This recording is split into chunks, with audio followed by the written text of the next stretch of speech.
हमारे माल की कीमत अच्छी मिल जाए, हमारे आज जिस माल को लेके आए उसकी बोली अच्छी लग जाए, और बोली अच्छी लगने के बाद जो हमें पैसा मिले, कोई अपने बच्चों को फीस जमा कराने का प्लान कर रहा होगा, सपना बना रहा होगा, कोई अपने घर में हारी बीमारी को दूर करने का के लिए उस हार्डकोर मेहनत करके बाद जो फसल लेकर आते हैं उसको बेचने आया होगा।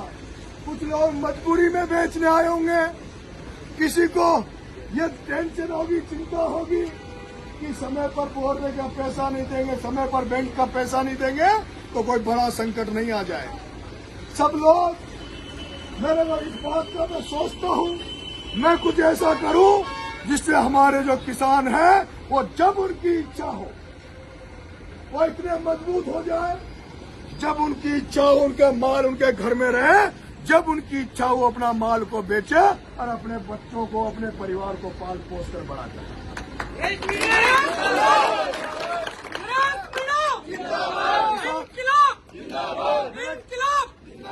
मेरे किसान भाइयों, मैं भी आप ही का बेटा हूं, किसान घर में पैदा हुआ हूं और खेती बाड़ी से जुड़ा हुआ हूं। मैं जानता हूं किस तरह से खेती बाड़ी की जाती है, किस तरह से जितना पैसा हम खेती बाड़ी में लगाते हैं कई बार तो उसका पूरा हमें वो भी नहीं मिलता। कभी लहसुन 35,000 बिकता है तो कभी 2 रुपए सैकड़ा किलो में 2 रुपए किलो में बिक जाता है। एक किसान जो 35,000 में बेच रहा है वो किसान तो छोटा मोटा नुकसान सहन कर सकता है, लेकिन जिस साल लहसुन 25,000, 15,000, 35,000 बिक जाता है उसको देखकर उससे उत्साहित होकर मैंने ऐसे लोग देखे जो टैक्सी का धंधा चलाते हैं, ऑटो का धंधा चलाते हैं, कोई छोटी मोटी किराना की दुकान चलाते हैं, वो लोग इस रेट को देखकर एक साथ लहसुन बो देते हैं और फिर पता चलता है कि लहसुन 2 रुपए किलो बिक रहा है। वो जो लोग लगातार लहसुन की खेती कर रहे हैं वो फिर भी बैलेंस कर लेते हैं, क्योंकि मुझे पता है मैंने 35 बीघा का लहसुन पहली बार बोया था। 35 बीघा का लहसुन मैं पहली बार बोया। आलोक बंसल जो यहाँ पे व्यापारी है वो मेरे नवोदय स्कूल के सीनियर थे, मैं उनसे बीज लेके गया था। पहले साल जो मैंने बेचा उसमें मुझे उतना मुनाफा नहीं मिला जितना मैंने बीज लिया था। 14,000 रुपए कुंटल का मेरा माल 8-9 हजार रुपए कुंटल बिक गया था, तो मुझे लगा फायदा है। दूसरे साल मैंने लालच में आ गया, 35 बीघा से एकदम 65 बीघा का बो दिया। 65 बीघा का बोया, जब भी 6,000 से 9,000 मेरा लहसुन बिका। लेकिन फिर लालच आ गया, क्योंकि मैं जो काम करता हूँ वो पूरे तन मन से करता हूँ और मैं जो भी करता हूँ बड़ा करने के लिए करता हूँ। 65 बीघा में भी ठीक रहा, फिर 100 बीघा का बो दिया। मैंने चुनाव लड़ेंगे, 100 बीघा का लहसुन हो जाएगा, करोड़ रुपए का हो जाएगा, किसी से भीख मांगनी नहीं पड़ेगी, लहसुन से चुनाव लड़ लेंगे। लेकिन दुर्भाग्य ये रहा, शायद लोगों को पता होगा, मेरी तो गोदाम की फोटो आई थी, गोदामों की फोटो आई थी। एक लाठी साहब है बोले यहाँ के रतनपुरा के, उन्होंने माल खरीदा। लाठी यहाँ पे लोकेश धाकड़ है, उन्होंने मेरा माल खरीदने गए थे। अरे मेरे 2 रुपए किलो में माल, 2 रुपए किलो में लहसुन बिका। मैंने ये तो नरेश नुकसान का सौदा है, ये इसमें काम चलने वाला नहीं है। मेरे किसान भाइयों, समस्याएं बहुत है। जहाँ समस्याएं थर्मल में युवाओं को ठेकेदारी में बहुत कम तनख्वाह में नौकरी करनी पड़ रही है, मजबूरी में नौकरी करनी पड़ी है क्योंकि उनके पास साधन है। मेरे किसान भाइयों, आपको इस मंडी में दादागिरी से परेशान किया जाता है। इस तरह कहाँ ट्रैक्टर लगाना, बोली हमारे हिसाब से लगेगी। 2-2 दिन तक, 3-3 दिन तक किसान भाई इस मंडी में पड़े रहते हैं। उनकी कोई ये पूछता नहीं है कि तुम्हें भी मच्छर काटते हैं, मक्खी काटती कि नहीं काटते। मैं आपसे निवेदन करूंगा, नरेश मीणा किसान नेता बनने का सपना लेके आगे बढ़ रहा है। किसानों की जो भी समस्या है बड़े लेवल पे मैं उनको उठा रहा हूँ। आपको तो ध्यान होगा, एक बार लाइट नहीं दे रहा था एक लाइट नहीं दे रहा था, उस अय्यन कैसे होगा? आपको ये भी ध्यान होगा, जब बाड़ा में जब किसानों को हर साल खाद की लाइन में लगना पड़ता है। पता है आपको, समय आने पर किसानों को खाद की लाइन में लगना पड़ता था। मैंने कलेक्टर का घेराव किया, मैंने कहा लाइन कटौती नहीं होनी चाहिए, खाद की किसान लाइन में नहीं लगेगा। और वो 2023 की बात थी, मुझे पता पहली बार ऐसा हुआ जो एक भी किसान को खाद की लाइन में नहीं लगना पड़ा, लाठी नहीं खानी पड़ी। और अभी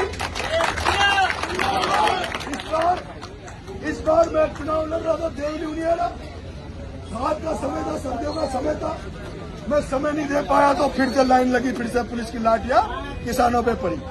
मेरे भाइयों, किसान भाइयों, मैं राजस्थान के किसानों की, नौजवानों की लड़ाई लड़ रहा हूं और मैं सरे गले सिस्टम को बदलना चाहता हूं। राजनीति में जो सड़ी गली राजनीति हो गई, उसको मैं बदलना चाहता हूं।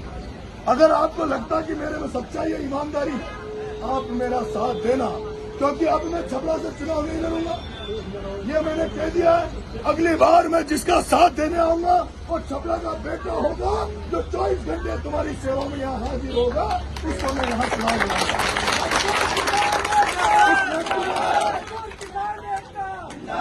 उस व्यक्ति को चुनाव लड़ाऊंगा जो यहाँ का बेटा होगा, जो 24 घंटे 365 दिन जनता के बीच में रह के काम करेगा। आप किसानों से पूछ लूंगा, आके मीटिंग ले लूंगा। आप कह दोगे भाई साहब ये व्यक्ति किसानों के बारे में सोचता है, इसको लड़ाओ, तो इसको समर्थन दे दो, हम सारे किसान मिलकर इसका साथ दे देंगे। मेरे बच्चों की कसम खा रहा हूं, उसी को चुनाव लड़ा दूंगा, उसी के साथ नंगा फकीर होकर उसके साथ खुले मंच में निकलूंगा। मेरा नेता कैसा हो, मेरा नेता कैसा हो, मैं चाहता हूँ राजनीति साफ सुथरी हो, अच्छा व्यक्ति बने। राजनीति में जात पात नहीं देखनी चाहिए, राजनीति में धर्म को नहीं देखना चाहिए। राजनीति जो जनसेवा का मार्ग है, उस राजनीति में अच्छे व्यक्तियों को चुनने का फर्ज हमारा होना चाहिए। इसलिए आप सब लोग इस मेरी मुहिम में साथ देना। अगर आपको लगता है मैं अच्छा कह रहा हूँ, ये किसान भाइयों है, मेरे किसान भाइयों, एक बात और सुन लो कान खोल। आज के बाद किसी मंदिर में, किसी मस्जिद में, कहीं भी तुम्हें धार्मिक नाम पर 1 रुपया खर्च मत करना, ये मैं कसम देके जा रहा हूँ। कहीं दान मत करना, मंदिर में 1 रुपया मत लगाना। अगर लगाना है तो अपने बच्चों के भविष्य बनाने के लिए अपने गांव के स्कूल में लगाना, अपने गांव के स्कूल में लगाना। मैं चाहता हूं अगर आपको दान करना है, आप सक्षम है, पैसे वाले हैं, तो अपने गांव के शमशान घाट में लगाना, अपने गांव के शमशान घाट को अच्छा बनाना, अपने गांव में पौधे लगाओ, अपने आसपास पेड़ पौधे लगाना, जिससे अच्छी हवा सब लोग ले सके। मंदिर में केवल आस्था रखो, आस्था। अरे आपके घर में मंदिर है, जहाँ आपके माँ बाप है उनकी सेवा करो, वो मंदिर है। आपके बच्चों को पढ़ा लिखा कर अच्छा करो, वो मंदिर है। अरे भगवान नहीं कहता, भगवान शंकर भगवान तो पहाड़ों में रहते थे, उनको क्या जरूरत है ये हवेली जैसे मंदिर बनाने की? उनको क्या जरूरत है?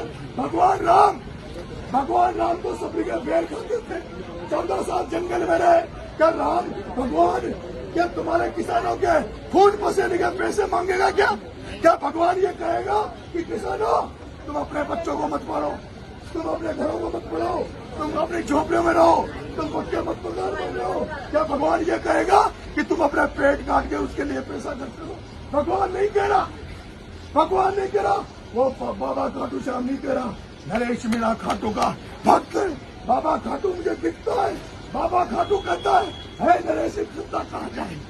बाबा खाटू, ये लोग जो महान हुए, देवनारायण भगवान, तेजाजी महाराज, इन लोगों ने क्या किया है, बलिदान किया है अपने लोगों के लिए। ये देश बर्बाद होता जा रहा है, जिन मंदिरों में, ट्रस्टों में हम चंदा चढ़ा के आते हैं, उन ट्रस्टियों के मालिक उस चंदे के पैसों से शराब पीते हैं, वेश्यावृत्ति करते हैं। मैंने देखा है मेरी आंखों से। मैं आपसे कहना चाहता हूँ, वो किसान भाई जो जिसके 1 बीघा जमीन है, वो किसान भाई जिसके 1 बीघा भी जमीन है, वो कितना धर्म करता है पता है आपको? अरे खुद को पहचानो, अंधाता हो, खुद को पहचानो, खुद की ताकत को पहचानो, अंधाता हो। एक किसान जिसके 1 बीघा जमीन है, वो 1 बीघा जमीन में जब फसल बोता है, उस फसल को कितने पक्षी चुगते हैं, कितने पक्षी चुगते हैं। उस फसल को काटते हो, उस गेहूं के 1 बीघा गेहूं को काटते हो, कितने जानवर उसमें चरते हैं। तुम्हारे खेत की मेड़ पे जो पेड़ पौधे लगे हुए हैं उनमें कितने पक्षी अपना बसेरा करते हैं। अरे तुमसे बड़ा दानदाता तो धरती में कोई हो नहीं सकता।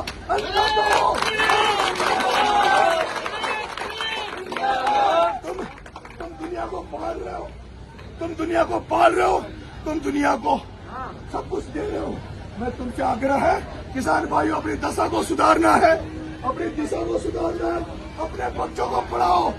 स्कूल को मंदिर मान लो, स्कूल को जिस दिन मंदिर मान लोगे उस दिन तुम्हारा मंदिर भगवान उसी मंदिर में, उसी स्कूल में मिलेगा। तुम्हारे बच्चों को भगवान उसी स्कूल में मिलेगा। इसलिए बच्चों की शिक्षा पर ध्यान दो। बहुत बहुत धन्यवाद।